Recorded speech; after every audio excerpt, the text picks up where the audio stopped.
Good evening and welcome to the Trotwood-Madison August 15, 2024 regular meeting. This meeting is a meeting of the Board of Education and public for the purpose of conducting the school district's business and is not to be considered a public community meeting. Ms. Allen, would you please call the roll? Yes, Mrs. Cherry? Yes. Mrs. Currington? Yes. And Mr. Lumpkin? Yes.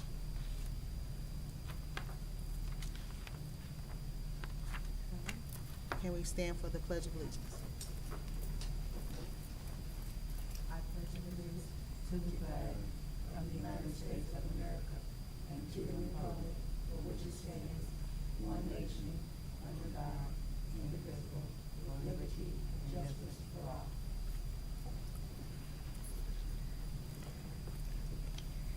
And now we will have our mission statement read by our superintendent, interim superintendent. Thank you.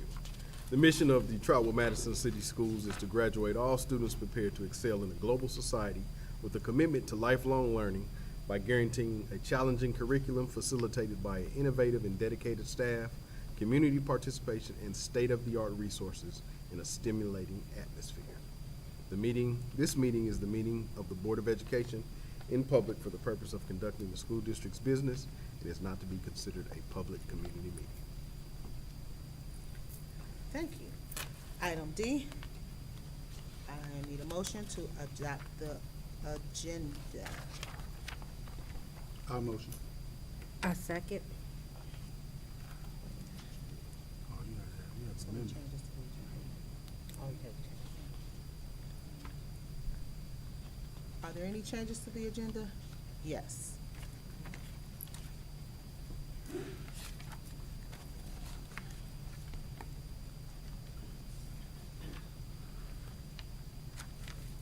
Yes, I would like to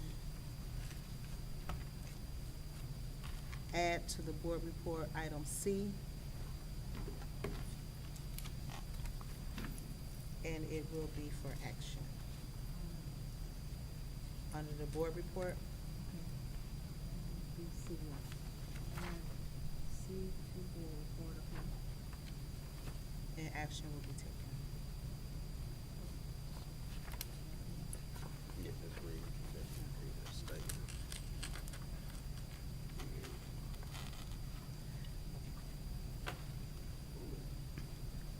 A motion for open session and to vote to instruct legal counsel for the board to prepare a censor resolution for the board's consideration regarding a board member and his reported residency outside of Trotwood-Madison School District during the period of April 2021 through February 2024. Okay. Okay, Thank you. I need a motion. I motion. I second. It's been moved in second. Ms. Allen, would you please call the roll? Yes, Mr. Lumpkin? Yes. Mrs. Currington? Yes. And Mrs. Cherry? Yes. Motion passes. Now we're on, item 2, any public comments? I don't have any. None. Moving to item number 3, presentations.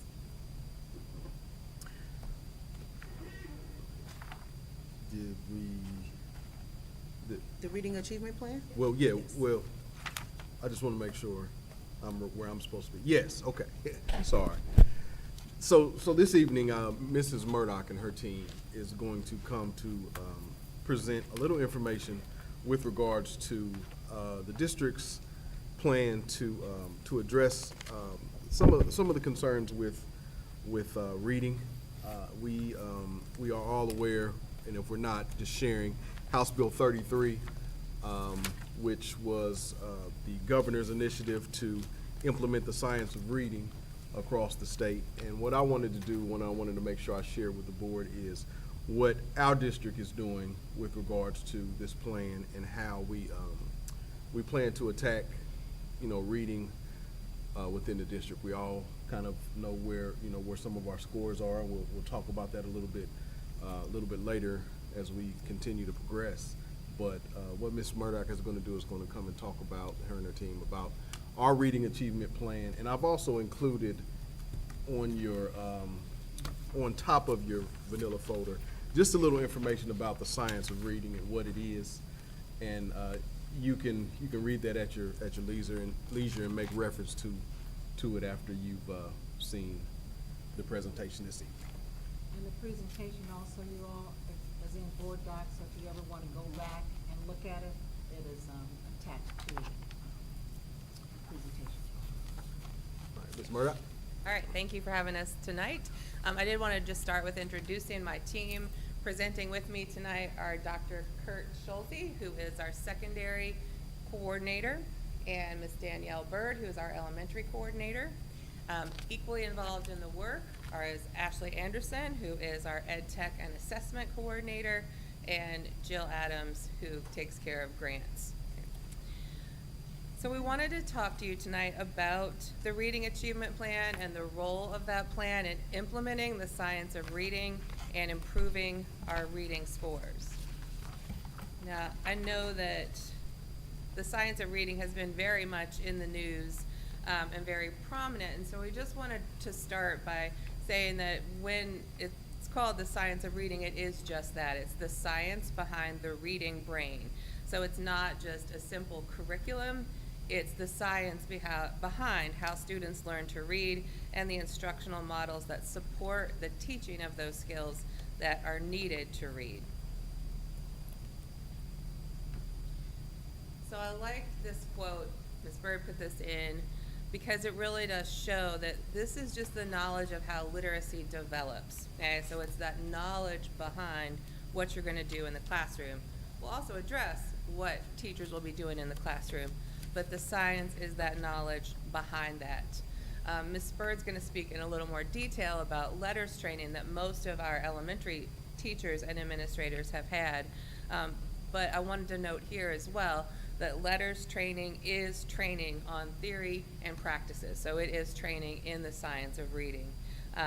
Those skills that need to be taught and the research that supports that approach.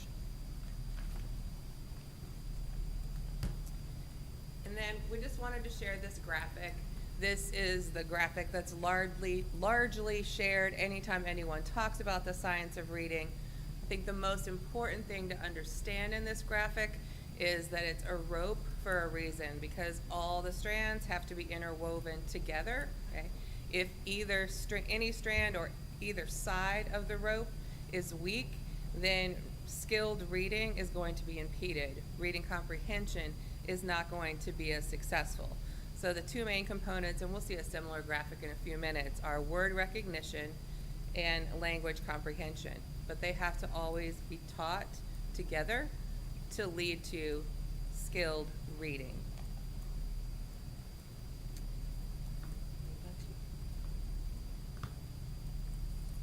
Okay, so Rachel has given us a basis of what letters is, and it's the science of reading. And so I wanted to take a moment to say why letters. Why letters was a positive path for our district. And it is a research-based program that basically equips teachers with a deep understanding and the knowledge of reading and how the reading process works. And like Rachel mentioned, how the reading brain works for students. So empowering teachers with that knowledge builds teacher capacity and increases instruction and evidence-based practices. So that aligns with our district commitment to improve student literacy in our district. Another thing was that it was on the right path for our district was in anticipation of the science of reading professional development requirement under House Bill 33. And we'll take a look at how we satisfy that and what has now come down the pipeline for that. But we were ahead of the curve with our letters training for our teachers, and it put us on the right path.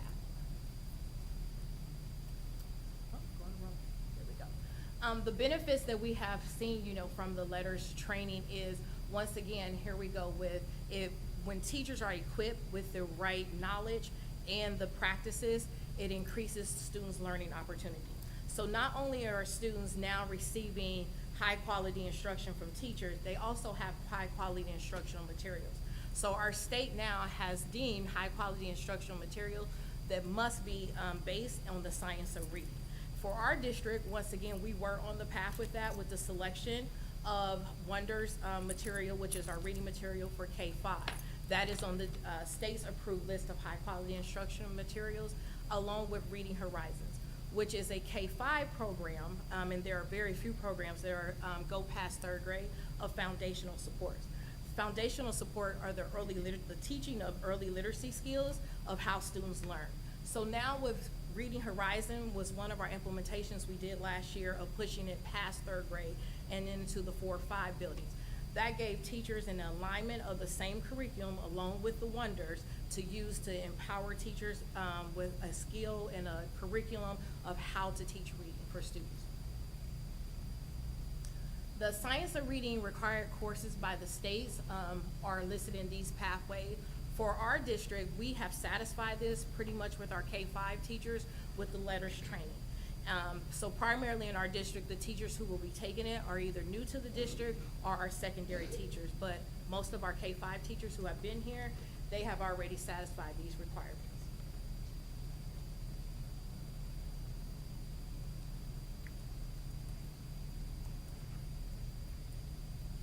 So before we talk about our reading achievement plan, I did want to just present a snapshot of what readers have looked like consistently in our district. So this is just a snapshot of our current 11th graders going back to when they were in the 3rd grade and then following them through the 10th grade test that they took last spring.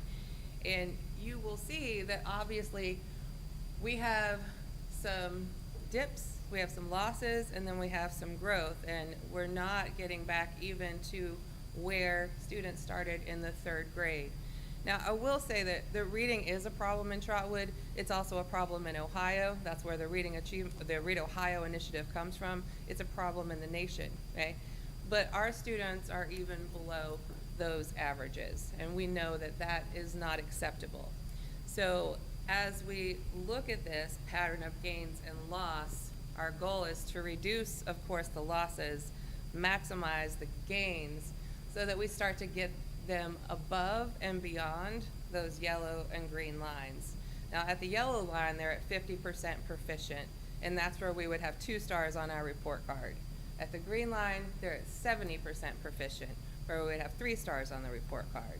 So we, of course, are shooting to keep moving up so that they're moving up from 3rd grade and not having those losses and gains. I will also say, and I'll come back to this, if we go back to that idea of the reading rope, that as students get older, reading skills do change, and the language comprehension side of the rope becomes more important, because that side involves background knowledge and vocabulary.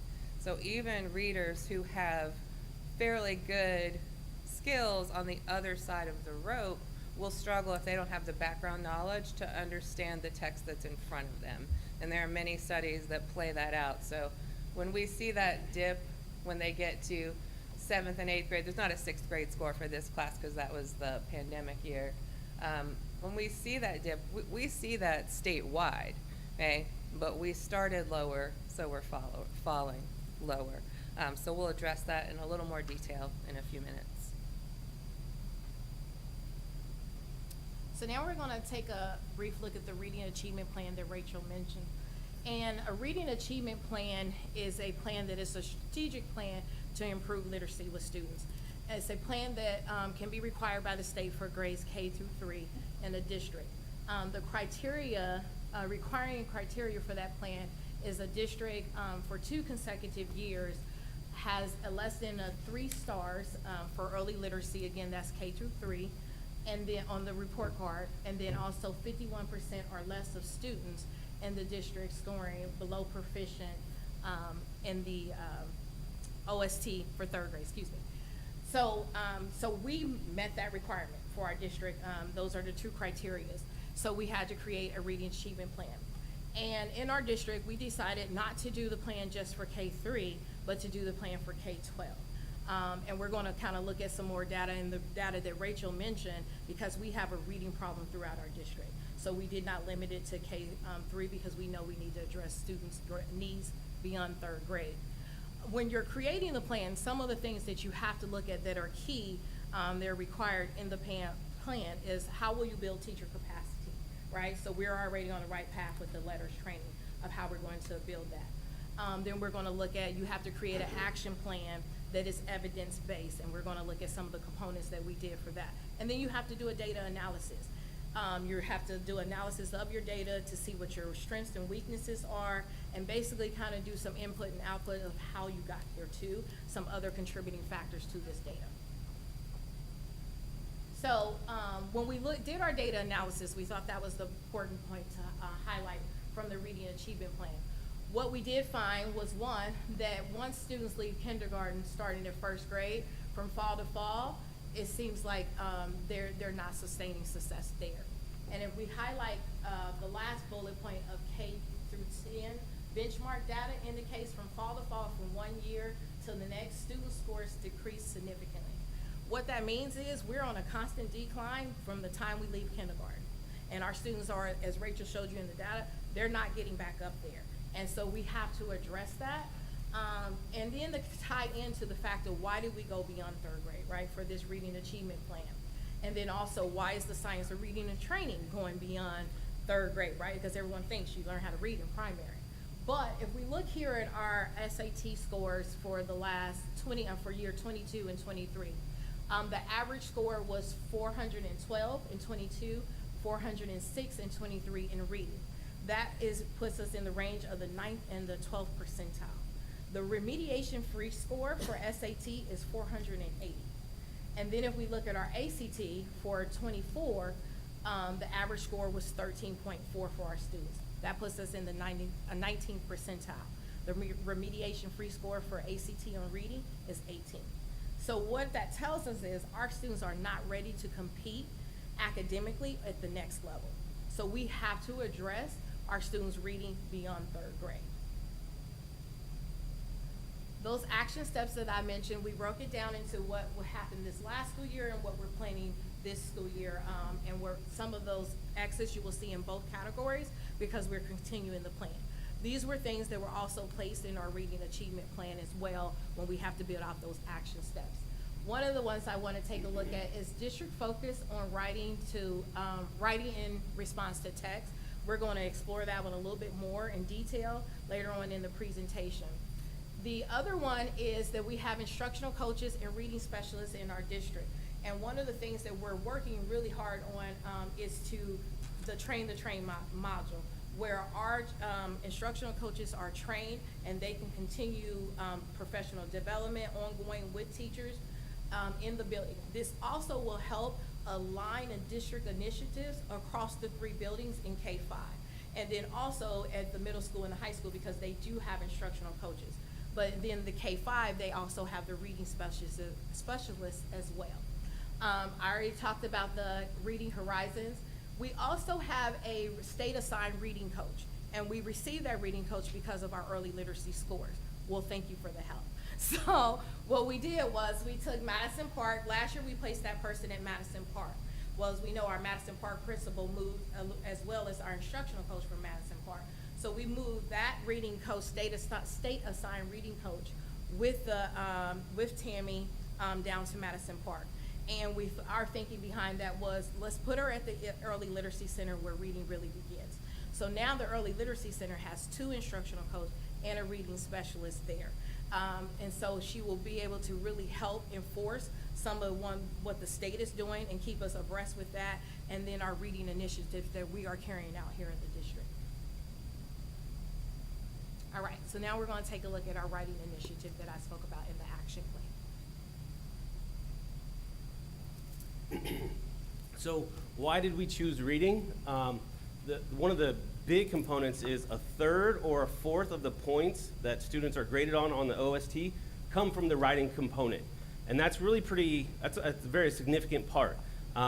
That's also the part that the students can have the most control over. So they're given a passage, they're asked to respond to it, and then they have basically unlimited words to go ahead and answer that. So that's a part that we feel like students can control the most, as opposed to getting these ABC answers that they're just clicking right or wrong through it, okay? We also focused in on writing because you can write in every content area. So then now we're not just looking at ELA teachers to do things, we're looking at every classroom teacher to be able to help our writing scores out as well. And then, as Rachel mentioned, in those content areas, if kids are writing about their content, they're understanding it more. They have a deeper understanding of it. So getting the thoughts from their head and onto the paper is going to increase their understanding. OST writing prompts, as I mentioned, are response to text, and oftentimes those texts come from science, social studies, or literary text. So it may be a science article that they're reading and then responding to. So that's another area where it's not just an ELA thing of writing. They're really reading some other passages as well. So things that we did last year to help roll out and help guide our work is we used the district leadership team to develop and implement a plan of how this is going to look, how this writing initiative is going to look in the district.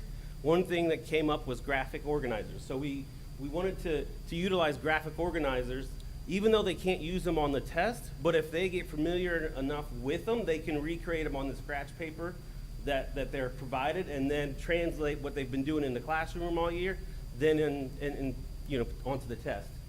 And as I mentioned, writing in every classroom, and then those OST rubrics.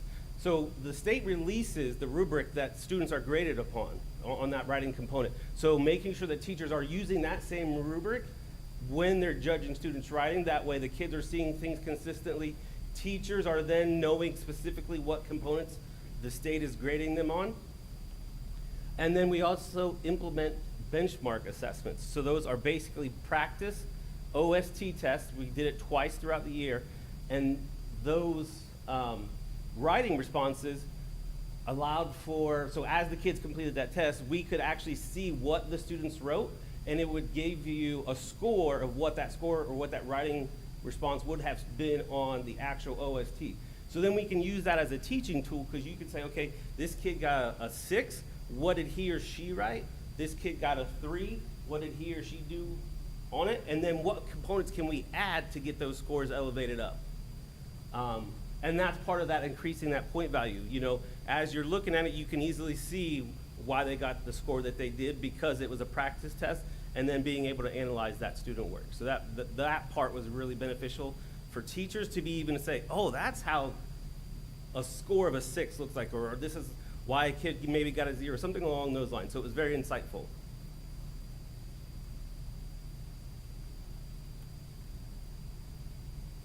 And so as we said, we are monitoring progress throughout the year through multiple assessments. One of them is the readiness assessment that Dr. Schulze just referenced. We also give the MAP test 3 times a year. And of course, they take their final test when they take the Ohio State test or the end of course test. Now, before I go into the next slide, I just want to explain some differences in the MAP test and the Ohio State test. So the MAP test is a test that tests a student's growth, that monitors a student growth. But it's an adaptive reading test. So a student who's taking that test will get a series of questions.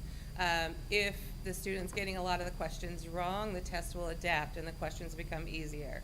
If he's getting a lot of them right, the test adapts and the questions become harder. MAP also controls for a lack of background knowledge. So when we get our MAP scores, we really see the potential, the skill that students have, but that's different than when they take the OST, because the OST is not an adaptive test. Every student in the state is going to get the same passage and the same questions. So background knowledge on the OST becomes a very critical factor in reading growth and demonstrating reading growth. So I say that to go back to the importance there, because when we look at reading, we have to look at it in every content area. On the one side, and this is just kind of another view of the rope, where you have word recognition on one side, that really does fall under the reading teacher, the language arts teacher. But language comprehension, that's every teacher, that's content, because where students learn background knowledge and vocabulary comes in their content area classes. And this just kind of sums that up, okay? Background knowledge is from content, writing and reading in the content is going to deepen the learning. It's also going to give them the background knowledge and the vocabulary to demonstrate that learning on their tests.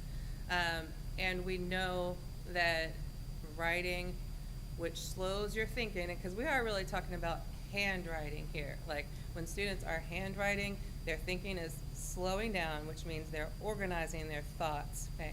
to better present them and to better understand. All right, so just going back to those action steps, one that we do feel is critical is one we started implementing last year and we're gonna continue, and that's the focus on writing in response to text. Okay, now we do have some good news about those things that were put into place last year. So I already said that MAP is an adaptive test, OST is not. So typically, the predictive score we get from the MAP test is typically higher than our OST achievement. So I want to show you the next slide. So we were excited to see these results because when our students took the MAP test, the predictive score for their achievement in 4th grade was 28.1. But when they took the OST test, their actual score was the 39%. So they exceeded the prediction. That was surprising, and that was definitely validating for the work those students, teachers, and principal did. Same thing in grade 5. The predictive score on MAP was a 33.8, and their actual score was a 39.3.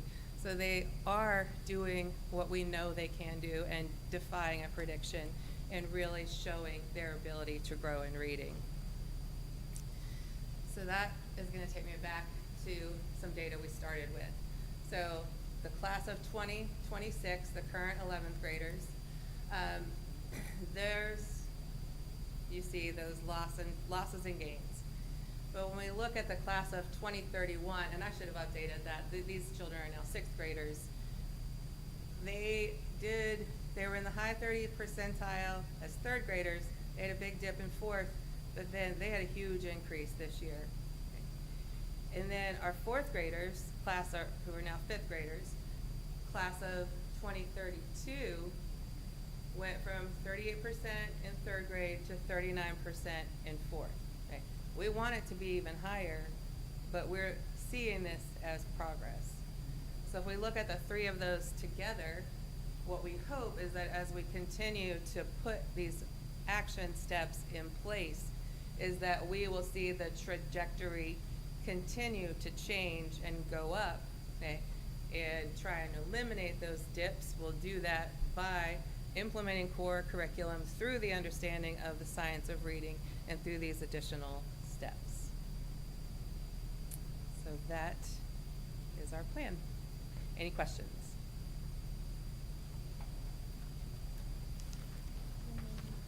I do have one. So the instructional coach that's gonna be at the ELC, she's only gonna be utilized at the ELC? We will have 2 coaches there, and they will both only be at the ELC. That is correct. So you're talking about the coach from The state. Montgomery County that came from the Reed, Ohio? Yes. Yes. The conditions of our agreement with them is that she will be at one building. We Okay. got to choose what building, but that directive came from the state of Ohio. But she will continue to work with our other coaches on practices, and she does also do professional developments for us. Okay. When is the first MAP test this school year? Starts on Monday. This Monday coming up? Yeah, this Monday coming up. We'll start our first MAP testing window. And I believe that's a 2-week window, Ms. Anderson? Yeah. And that's baseline Mhm. data Yeah, that we're so the trying- teachers mhm. start out the year with some baseline data so that they can measure the growth, and then they'll Okay. take it How again in fast- January. How fast do we get the results back? We get them immediately, as soon as students test. Yeah. Yeah. Okay.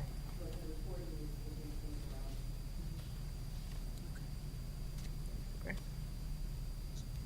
So will we get to see where we are in the next meeting? So the window's open for 2 weeks, so we will have access to the full reports as soon as the window closes. So 2 weeks from Monday. Yeah, we maybe, have maybe. reports. Next So the September- second meeting in in September, September. we can Mhm. put some data together. Yeah. If not, if it's too tight, maybe the 1st in October. Oh, first No, we meeting in should be able October. to have that. Okay. Yeah, once the window closes, we have access to all the reports. Yes, so we can definitely see how they did when they started this fall versus how they did last spring. okay. And I think, just from the standpoint of the information that you've seen, is that if we target those strategies, we focus and we've targeted those strategies, we've trained our teachers through the letters program, which is, is something that I wanted Ms. Murdoch to just express to everybody, because, letters was a big push in this district. So, we know what we need to do. We've trained our teachers. You can see, especially 4th and 5th grade, that if we do what we are supposed to do, then we'll see some growth. Yeah. And, our focus, this team right here, and me specifically, is to ensure that we do what we're supposed to be doing. Because if we do what we're supposed to be doing, the data shows that our kids will grow. So we're excited about the data that we saw, especially with that 4th and 5th grade cohort, with the implementation, and I think we've got some strategies and some focus points to make sure that we're moving in the right direction. Thank you. Okay, thank you. Right.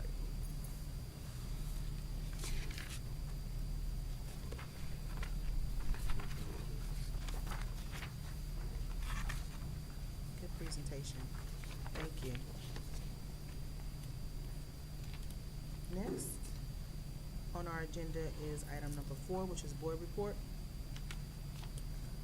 So I will, sit in with regards to the first reading of the policy.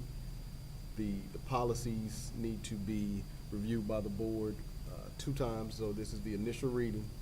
Am I correct in saying that, Ms. Allen? So what this information is for is, when you have a moment, just to kind of browse through each of those policies. A lot of the policies are some technical changes, and even to the point where in B, we'll talk about just a few of those technical changes and how specific that is. But this is the initial reading for the board's review of the policy update and changes. And that's just for information.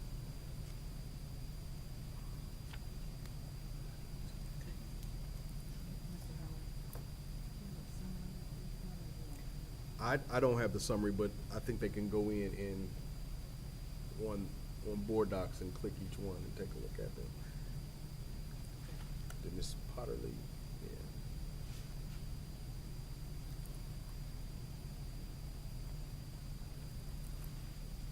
Yeah, it is on board docs.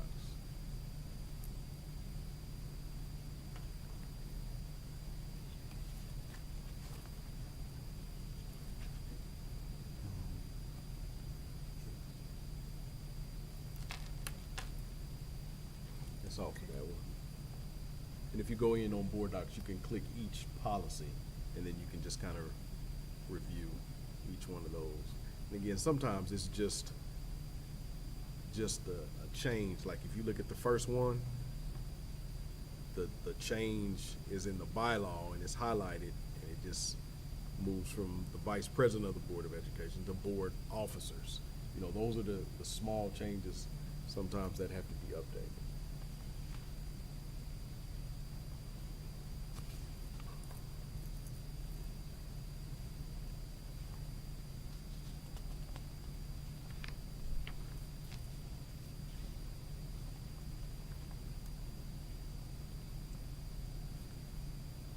And we would, item B. Item B, Technical changes? yeah, item B aligns with these policy changes, and I will be asking for action on this. This is a resolution to approve policies requiring technical changes. So all of these policies, starting with 1422, all need to be changed with regards to the compliance officers. So in all of these policies, compliance officers are identified. What we need to do is we need to change the compliance officers and make them current. The old compliance officers were myself and a former director, but now the compliance officers will be noted as Mark Manley and Jill Adams. And what we need to do is simply just update these policies with the new compliance officers denoted in them, and I'm asking for action on those this evening. Okay.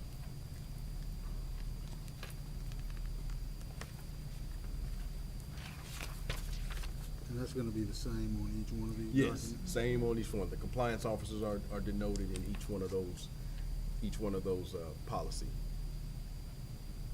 And I hope Mr. Manley and Mrs. Adams know they're gonna be compliance officers. You do now, don't you? Okay.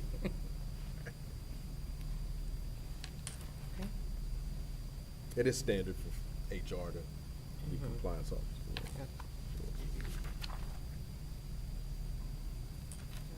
So I need a motion to approve the technical changes. I'll motion. I second. It's been moved in second. Ms. Allen, would you call the roll? Mr. Lumpkin, Yes. Mrs. Currington? Yes. And Mrs. Cherry?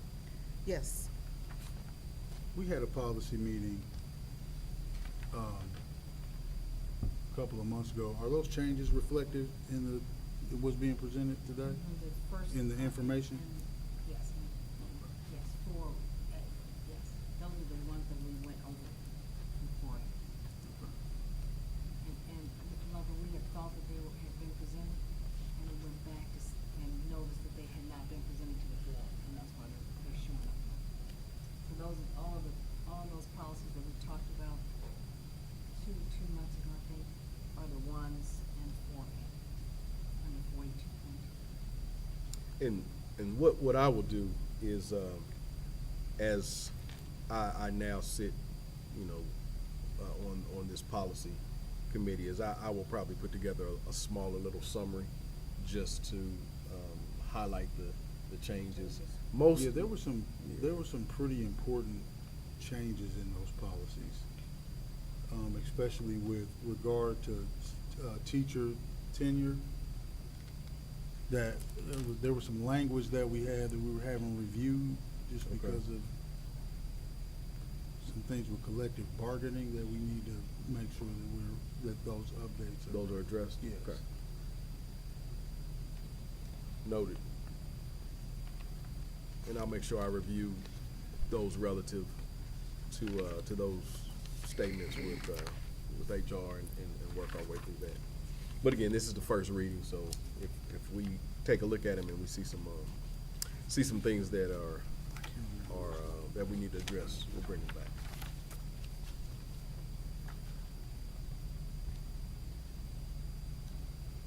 Ms. Allen, did you call the roll?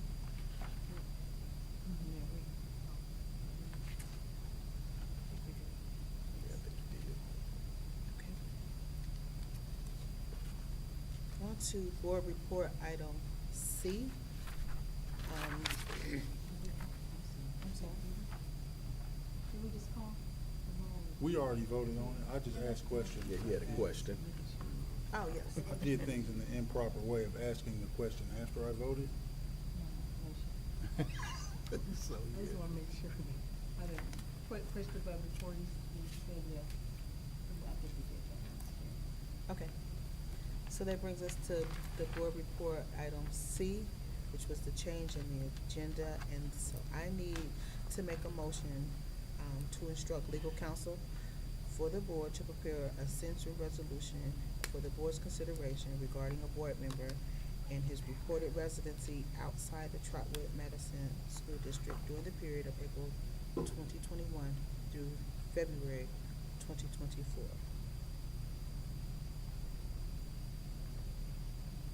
I need a motion. You asking for a motion? Yes. I motion. I second. Ms. Allen, it's been moved in second. Would you please call the roll? Mr. Lumpkin, Yes. Mrs. Currington? Yes. And Mrs. Cherry? Yes. Motion passes. 4C, right? Excuse me. You, Oh, yeah, that needs to be. Reread. That It needs to be needs to be reread. read. and you stated guys can't hear clearly. me? No.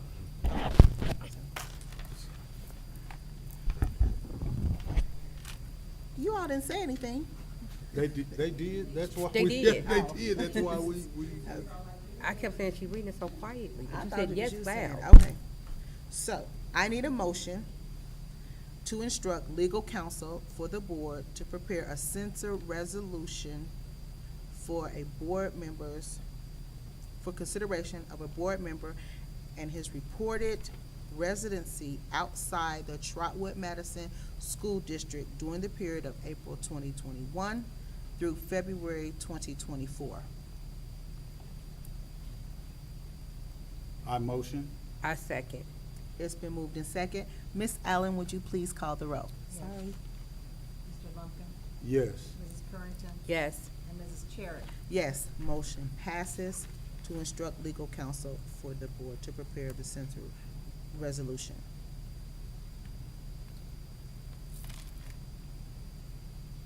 Okay.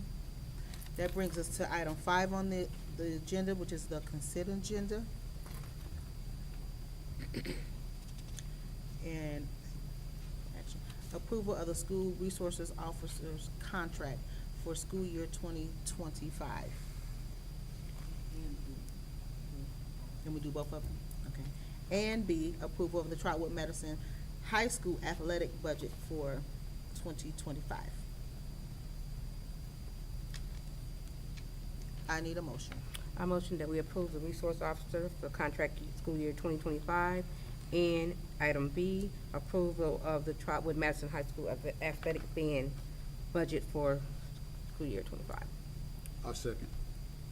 It's been moved. Ms. Allen, would you please call, are there any questions? Ms. Allen, would you please call the roll? Mrs. Currington, Yes. Mr. Lumpkin, Yes. and Mrs. Cherry. Yes, so it has been approved for the school resource officers contract 2025 and approval of the Trotwood-Madison High School athletic budget for 2025. Next on our item agenda is number 6, treasurer's report. Yes, 6A, I have for action the approval of the minutes for the July 18th, 2024 regular meeting, and I would like approval for that. Okay. So I need approval for the motion, for approval for the minutes for the July 18th, 2024 regular meeting. I motion for approval of the minutes for the July 18th, 2024 regular meeting. I second. Ms. Allen, it has been. Ms. Allen, would you please call the roll? Yes, Mrs. Currington, Yes. Mr. Lumpkin, Yes. and Mrs. Cherry. Yes, approval for July 18th, 2025 regular meeting. Next, we will have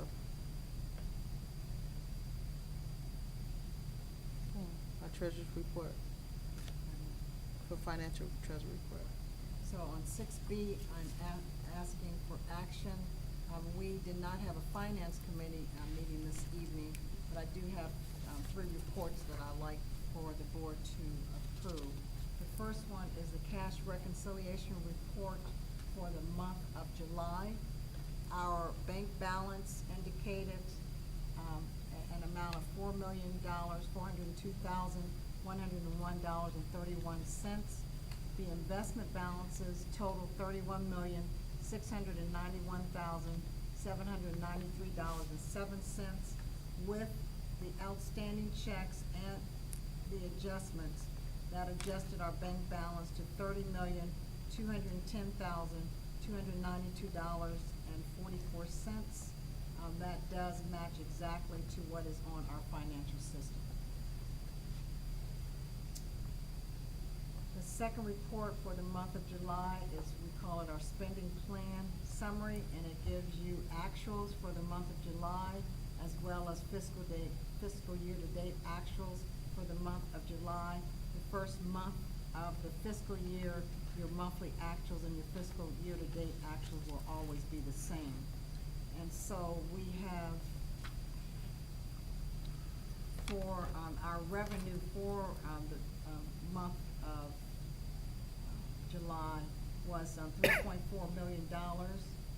Our expenditures totaled $3.5 million, $4 million. We only had a deficit spend of $13,729. And so that is for the month of July. And then the third report is all the checks that we did cut for the month of July, over $1,000. And that report is in front of you. If you have any questions, hopefully I can answer them, and if not, I will go back and research it and send you the answer.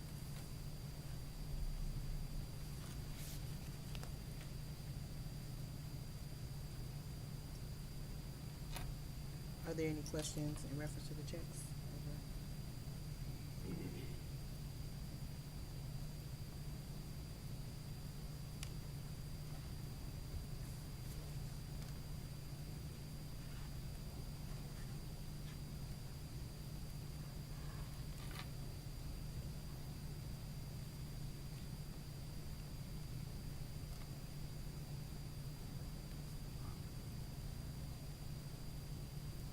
No, I'm just looking.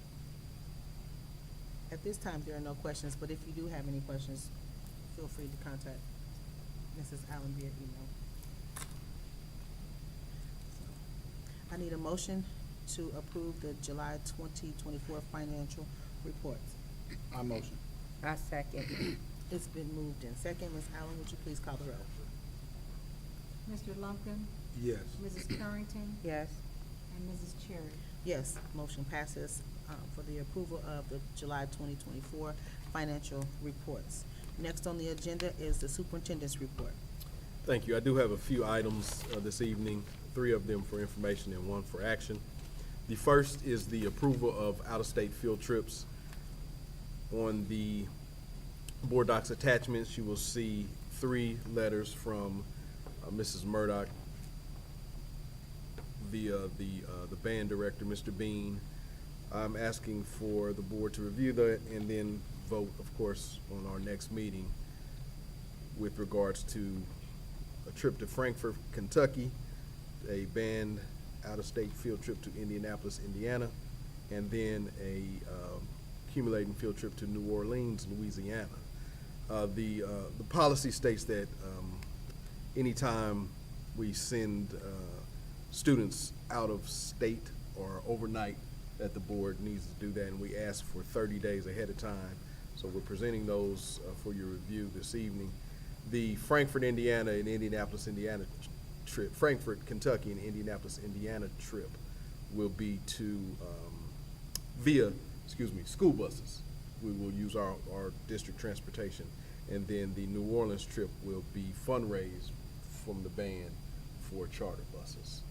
And they all will be attending HBCU events, Circle City Classic, I believe that's Kentucky State's homecoming, and New Orleans, I believe they're going to, I can't remember specifically what the event is, but it is all kind of tied to HBCU events that are going on. Those dates included? Yeah, the dates are included on the letter. Yeah, I can pull those up if you need. No need to. Okay. Yeah, yeah. Yeah, they're included on the 3 letters. There's 3 letters for each trip. So I ask for approval for those next meeting. Item B is the approval of the resolution of the employment of substitute teachers. State of Ohio passed some legislation that allows substitute teachers to no longer be required to have a college degree. So in order for us to follow that process, we need to pass a resolution. And the resolution language is attached to the board agenda. It has some parameters with regards to the employment of subs that do not hold post-secondary degrees. All of the ORC information and board policy information is attached to that resolution. So I ask that you review that and we bring it back to vote on our next meeting. And this is in response to the shortage of substitute teachers across the, not just, in Ohio, but across the nation, really. Take a minute to review that.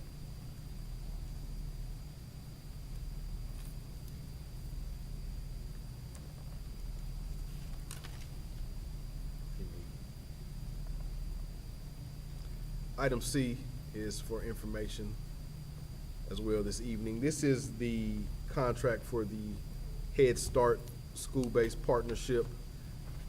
With this contract, I believe there will be 14 students that we have in our early learning center that Head Start will service and provide a variety of developmental services to those students. And with this partnership, Head Start actually finances the partnership and pays the district for the students being enrolled. So the district is not responsible for any compensation or any financial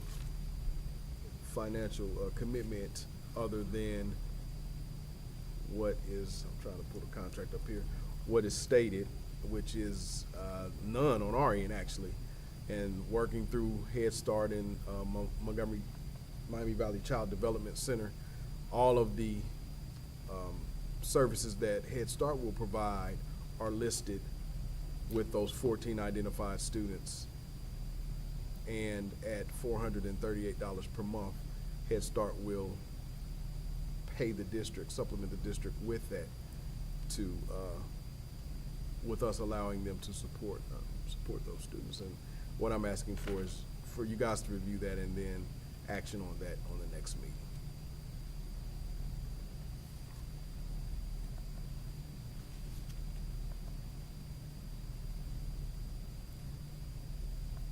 And then concluding with item,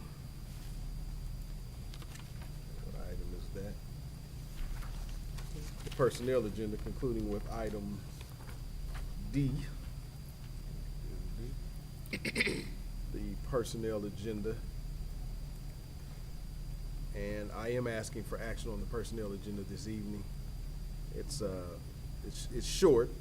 We are at a point where we are starting to close those holes and close those openings, and the amount of hirings and resignations should definitely slow down. So as we proceed over maybe the next 2 meetings, likely we can start bringing the personnel agenda back for information. But I am going to ask for action on this evening. Personnel agenda item A1, recommendation for the approval of the following certified new hires for the 24-25 school year. And as you can see, some of those individuals are backdated to their start date, so we need to get them officially approved. A2, recommendation for the approval of the following certified supplementals. B1, recommendation for the approval of the following classified terminations. B2, recommendation for the approval of the following classified resignation for the 24-25 school year. B3, recommendation for the approval of the following classified new hire for the 24-25 school year. B4, recommendation for the approval of the following classified supplementals for the 24-25 school year. B5, recommendation for the approval of the following classified new hire to be used on an as-needed basis for the 24-25 school year. And B6, recommendation for the approval of the following classified substitute secretary hourly rate change effective 8/19, going from $15 to $18 an hour. After your review, I am asking for action again on that this evening. I want to recuse vote from item B4, section 2.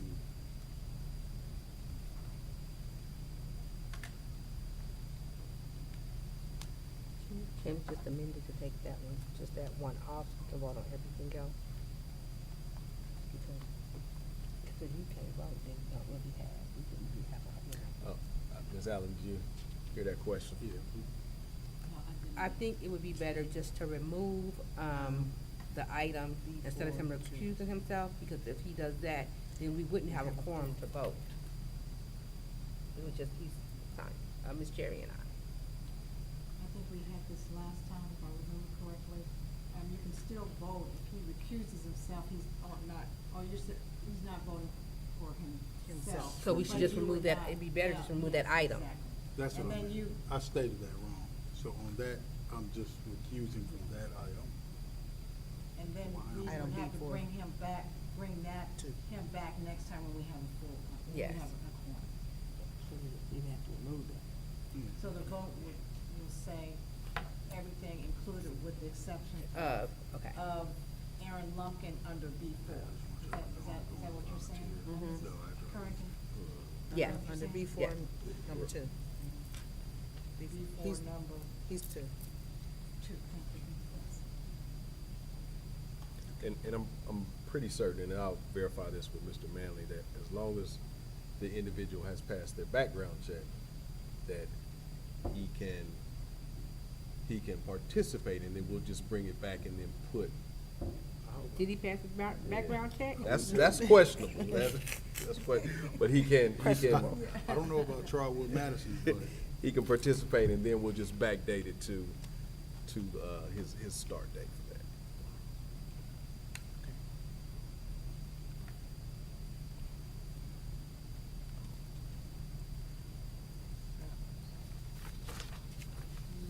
For item 2.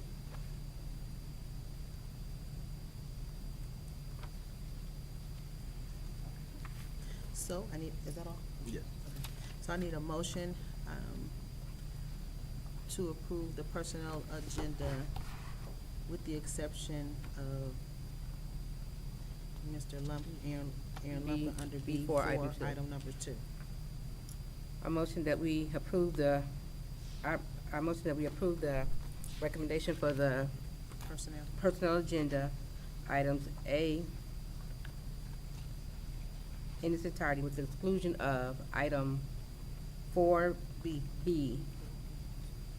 B Two. four, number 2. Before number 2. I second.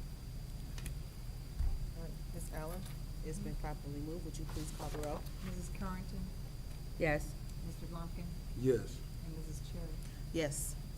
Motion passes with the exception of B4, item number 2. Next on the agenda is item number 8, which is discussion items. All right, I will move through these discussion items pretty quick. Most, again, are just for information. The first is the key ads proposal. I provided everyone with a vanilla folder on your desk, in your area. Key Ads is an advertising company that is responsible for about 35% of the ad space in the Dayton area. With but where we are now in the world of education. Education has become a competitive entity. And several years ago, well, not several years ago, maybe around 2018, 2019, we did purchase ad space with Key Ads, where you saw, as you entered the city of Trotwood, you saw some of our banners, some of our there's a digital ad board all throughout the city of Trotwood. And what I wanted to share with the board is I think we are at a point again where we do need to get ourselves back out there with regards to advertising our district. We are in a process where we are competing with charter schools, we are competing with private schools, we are competing with home schools, we are competing with virtual schools.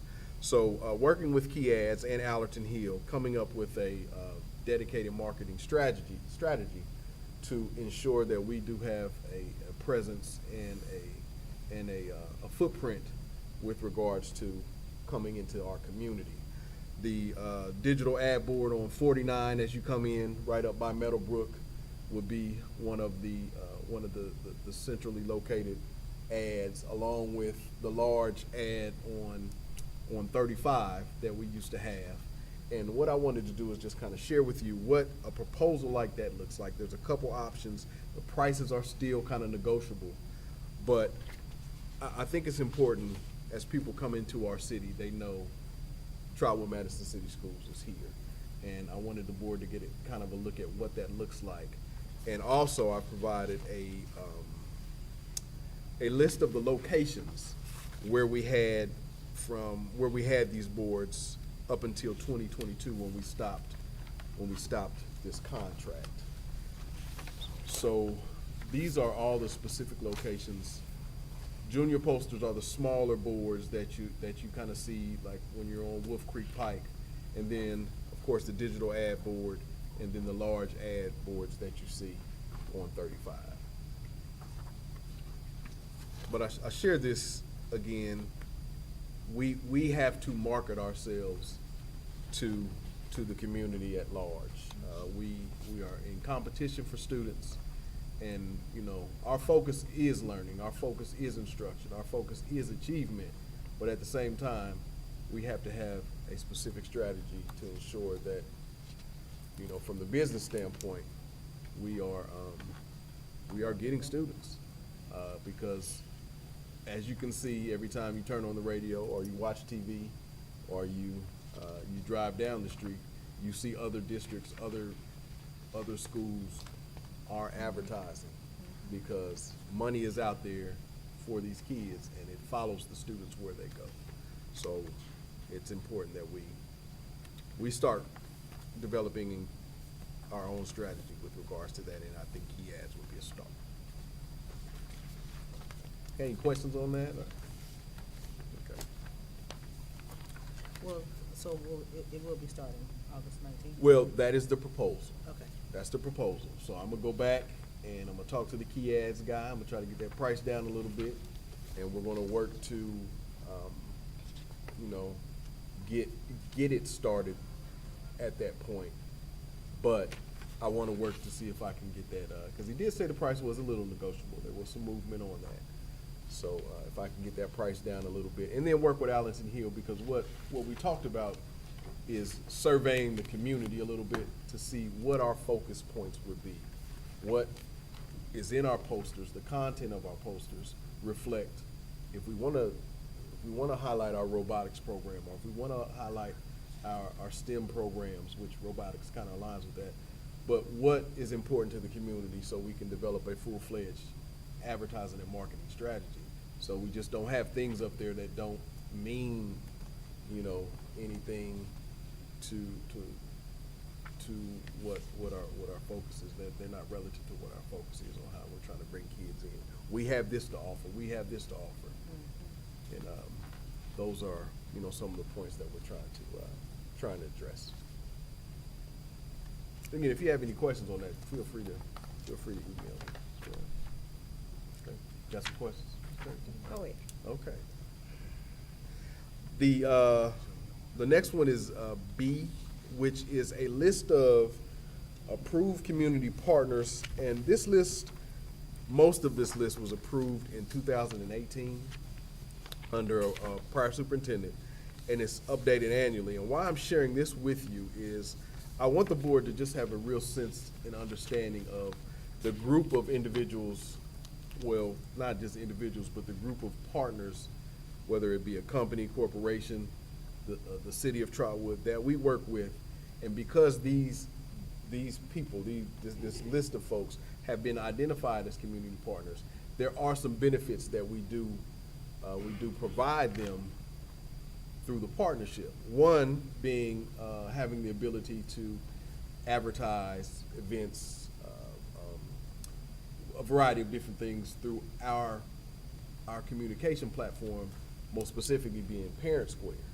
And then second, being able to be identified as a Category 1 through our application for facilities rentals.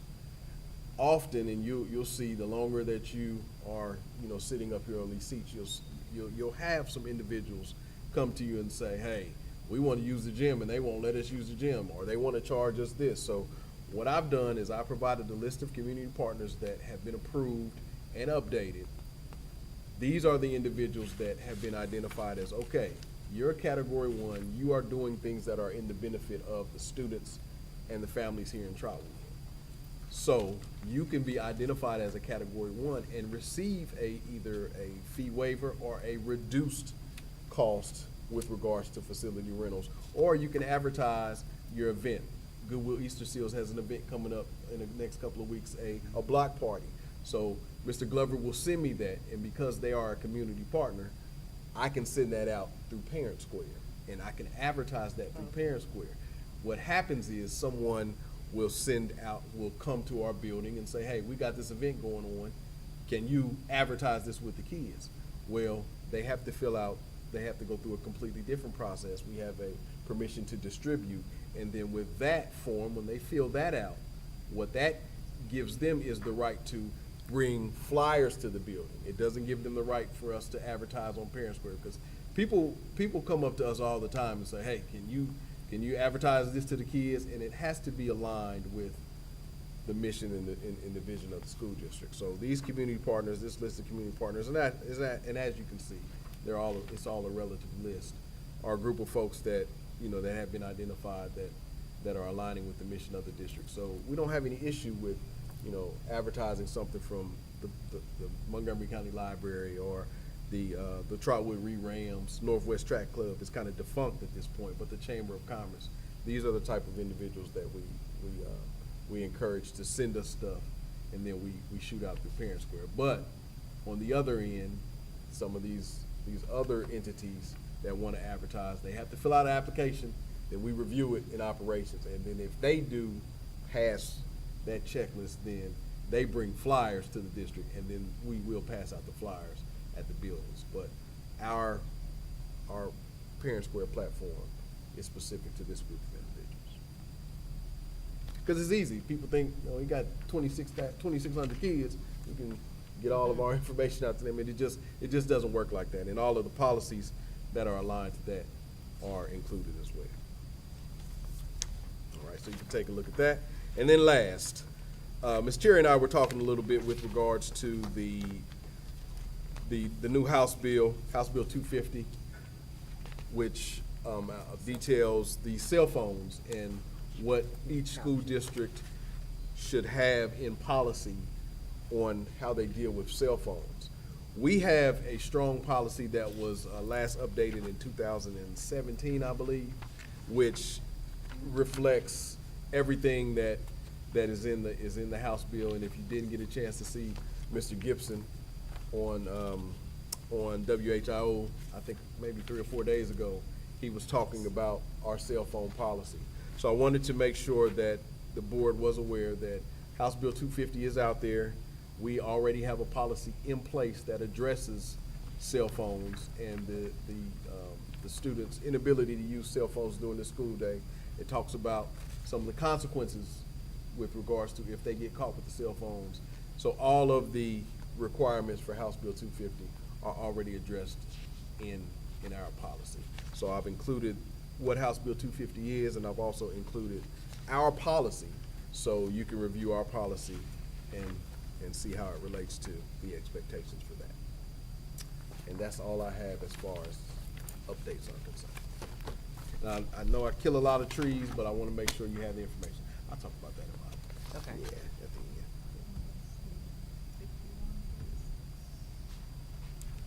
And the parents are aware of the consequences of the cell phone? Yes, each building has shared that information with the parents.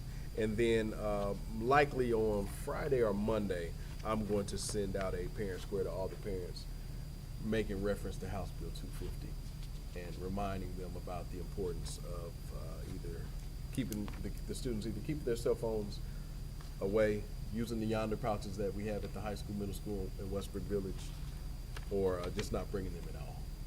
Yep. All right. And then also with the application, each individual that tries to use our facilities, that wants to use our facilities, they do have to go through an application process, and it's all outlined in the use of district facilities. So you can take a look at that and see, are they trying to charge me? Very comparable to districts across the county. And we really do try to, help entities in the community, especially, we think about the Trotwood PB program and where they really don't have anywhere to play. We really try to support them, but, there are some parameters that they have to follow with regards to our facilities. And that's all I have as far as updates are concerned.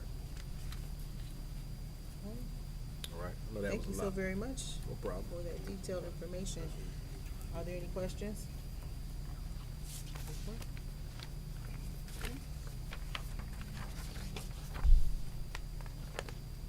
Next, number 9, treasurer comments.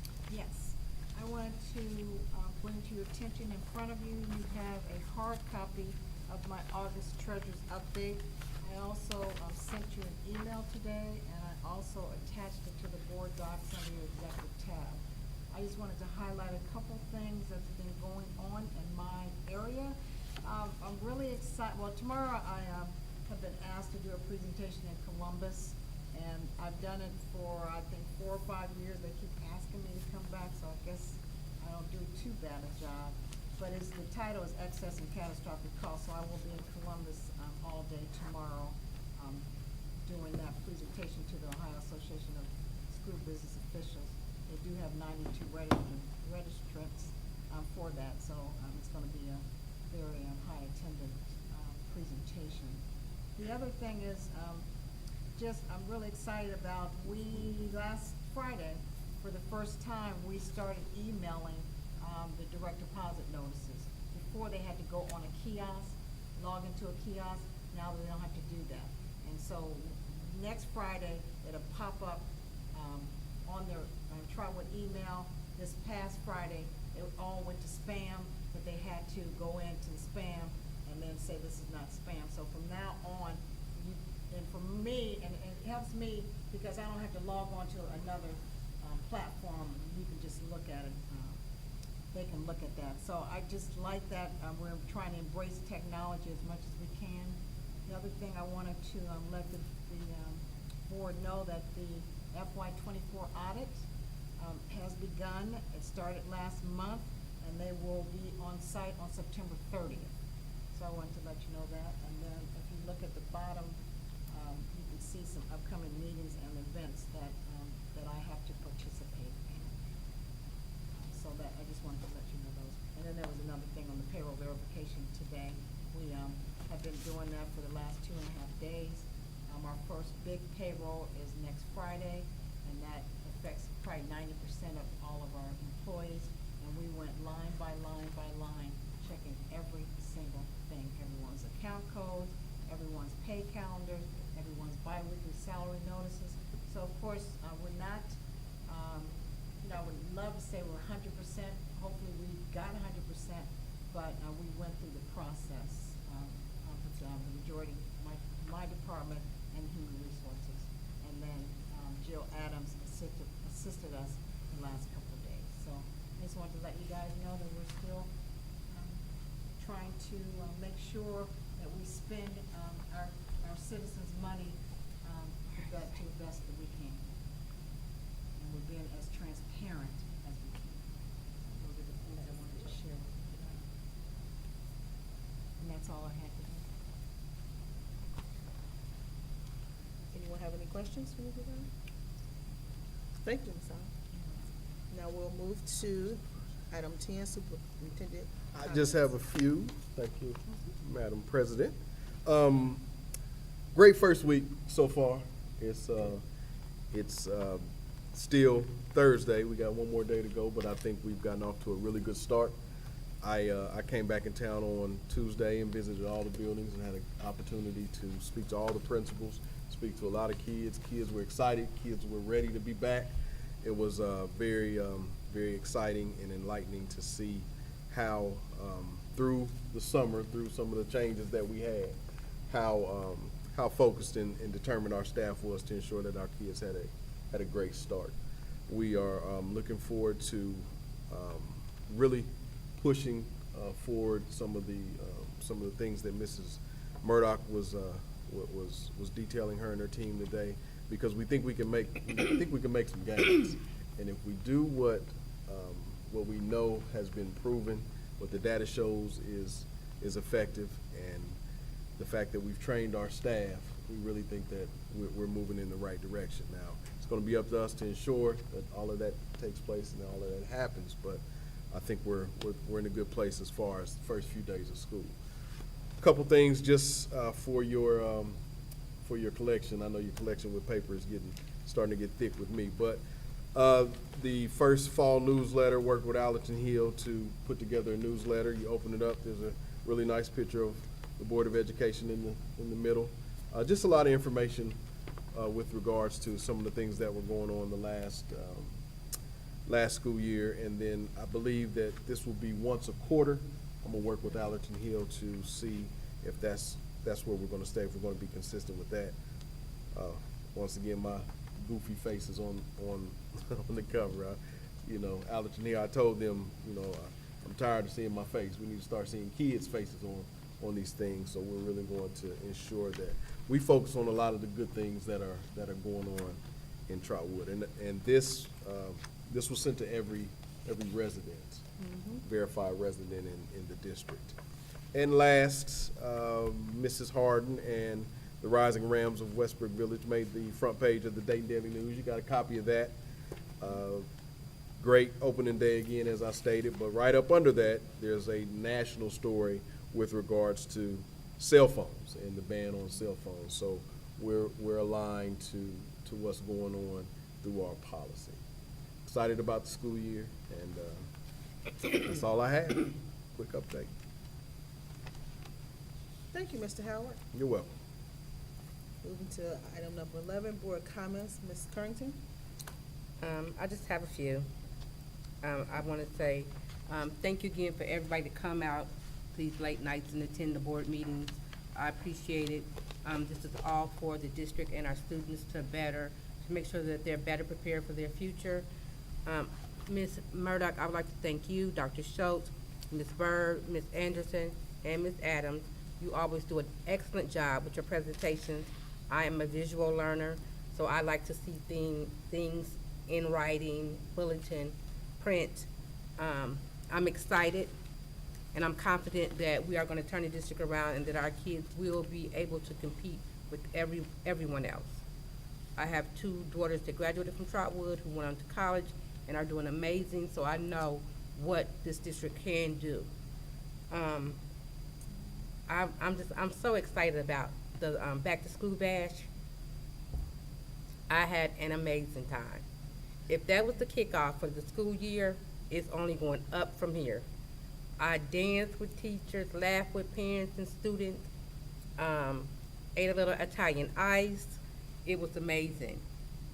But I didn't think anything could top that until I went to the open house. I visited all the schools for the open house, and they were really nice and well attended.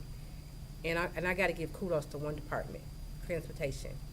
When you walked in, the transportation department was so laser focused on making sure that you knew bus routes, numbers, whatever you needed to know. And you could tell, when you walked in the building, you could tell who the transportation department, you could tell what table that was. It was really, really nice. Open house was really, really nice. So I'm excited. I'm glad you all had a great first week. I'm so excited about the school year. Thank you all. Mr. Lumpkin? Just welcome back to the students, and hopefully you guys are excited to get your learning process started. That's all I have to say tonight. Okay. Okay, so I just want to say thank you for the presentation of the science of reading. Very informational. Thank you so very much. I also wanted to give a shout out to Mr. Gibson and his interview. Represented Trotwood very well. In addition to Mrs. Harding and Ms. Taylor as well in the Dayton Daily News. I just feel like, and I said this at convocation, that it's just, I feel a good vibe working together. I like what Mr. Stone said, are you gonna be a part of the problem or part of the solution? So I'm hoping that everyone will be a part of the solution. We have some work to do, it's okay. Welcome back all the students, and welcome back to the staff, and welcome to the new staff. And that's all I have. If nothing else, I need a motion to adjourn. I motion. I second. Ms. Allen has been moved to second. Would you please call the roll? Mr. Lumpkin? Yes. Ms. Currington? Yes. Mrs. Cherry? Yes, motion passes. Meeting adjourned. Have a good evening.